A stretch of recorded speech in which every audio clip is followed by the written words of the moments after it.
Alright, welcome back, you lovely people. So, we are officially going to run down the final steps of this cut. So, we just went through the 8-week mega cut challenge. I'm going to post a kind of a time lapse of that. Not really a time lapse, more so just like a photo presentation. I'll put the check-in shots from every single week from the beginning to the end so you can see just how much I progressed, at least visually. We lost all the weight. We're currently cruising between 201 to 203 every day at the moment. Again, I told you we had a slight refeed, plus I was off for a week because of a wisdom tooth removal. But yes, so we're back on track, and I have my entire game plan here from now until the end of what would be essentially 12 weeks from when I started in February. Again, we're going to a New York trip at the end of May. So I'd like to look the best I possibly can for it. So that is why I've decided we are going to continue the cut till then. And then once we go on that trip and come back, I will slowly begin the reverse dieting process. Just to give us a break over the summer, give my body a rest, get things back in order. And then from there, maybe around the fall and the summer, we will begin another amazing cut. But that is all for the future. Let's stick to the present for now. So I'm back again with my handy whiteboard. So as you can see, we've now called this the 12-week mega cut. It is no longer just the 8-week challenge. The goal. So I'm not trying to hit a specific number this time. So the goal, as you can see here, is just lean and mean.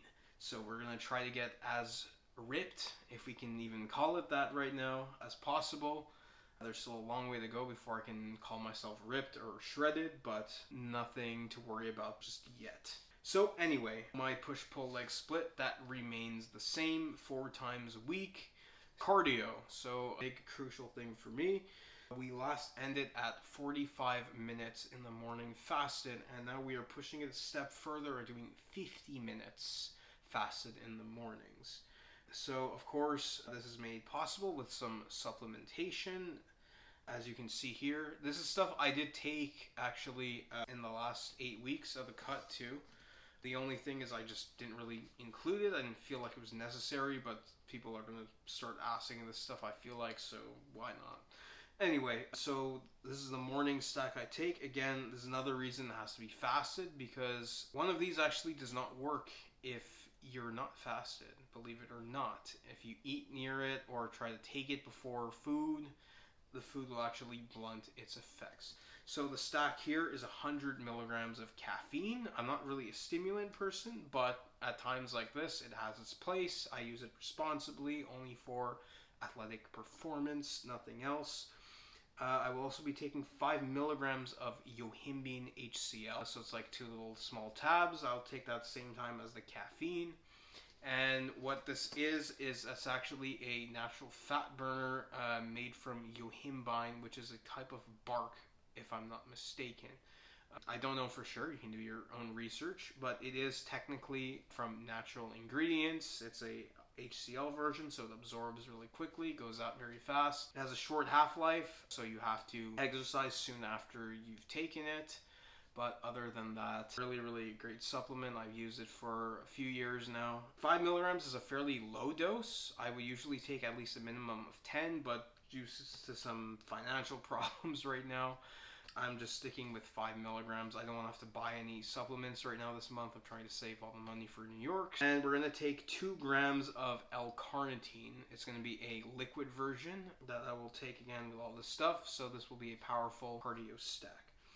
And also in the evenings, I will take, again, more caffeine and something called ephedrine, which is another stimulant. Both combined together is a really strong thing, almost like a pre-workout. So that's another fun supplement there. Unfortunately, ephedrine is also now illegal in Canada, so I have nowhere to get it at the moment.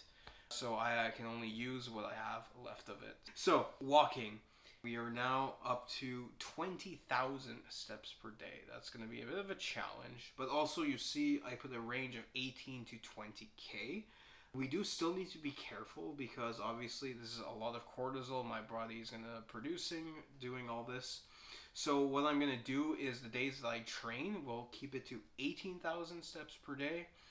And then the days that we don't train, so my off days, we will do 20,000 steps per day, just to give us a room for a little more cardio, essentially. I think that's doable, especially 20K on an off day. Gives you an extra hour and a half to walk. And right now, again, I don't have anything else going on, so I can easily stick to all of this stuff. Alright, and now the thing that pains me the most to talk about is the macros. So, training macros, we were last at 2,500 calories per day. We are now down to 2,200 calories per day on my training days. That was my off day diet beforehand, but also we've made some modifications because I am going to be starving eating this. What we're going to do here is we're going to up our protein actually to 240 grams per day, which is going to be a little tough to get, but honestly, about 60 grams per meal, or I'll probably end up eating 5 times a day just because my appetite will be really high. I'll say like 40 to 60 grams per meal. That should be doable. 175 grams of carbs. That is not going to be fun. And already I've had to make some sacrifices, like like rice, for example. You can't really have a lot of it when you're this low on calories. So we've pretty much just chucked rice out altogether. We're going to stick to potatoes, oats, fruits as our main carb sources. Maybe some beans, lentils, things like that, since they're also higher in protein. And I have bumped the fats up just a little bit higher just to give us some room for more protein. Just because, only getting dry, lean protein is a bit tricky. Especially vegan proteins, because obviously the ones that are lean tend to be kind of starchy, so that can add up if you're not careful. But obviously we're strategic with this too, mostly sticking to things like seitan, tofu, tempeh, and obviously protein powder. And then our off days, I do 300 calories less, so it's going to go down to 1,900 calories per day, even less than 2,000. That is going to be brutal, man. And just to make that a little easier, I've lowered the protein and fat content, so 230 protein, 55 fat, just so I don't have to drop my carbs to like 100 grams. That will be terrible if I have to do that. So we left it at 125 grams of carbs per day. I have a feeling we might, at this point, have to do weekly refeeds just for the sake of recovery and keeping my metabolism up. So once per week max, if we really need it. I want to see if we can get away with maybe not having it, but honestly it might serve a purpose, especially considering how hard we're pushing this.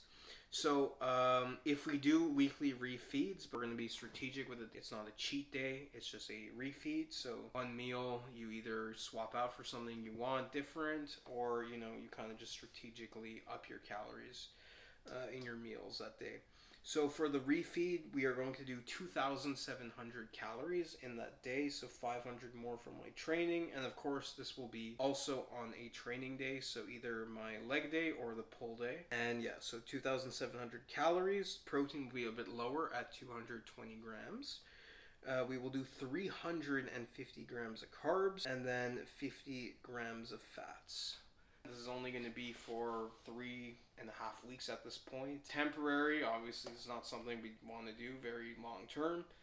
And yeah, so I don't know if we're going to do weekly updates for this. What I want to do right now is kind of just run through what I'm doing for this. Kind of like a day of eating, maybe a day of training. I'll see if I can get that. My gym has some strict rules about filming because it's a private place.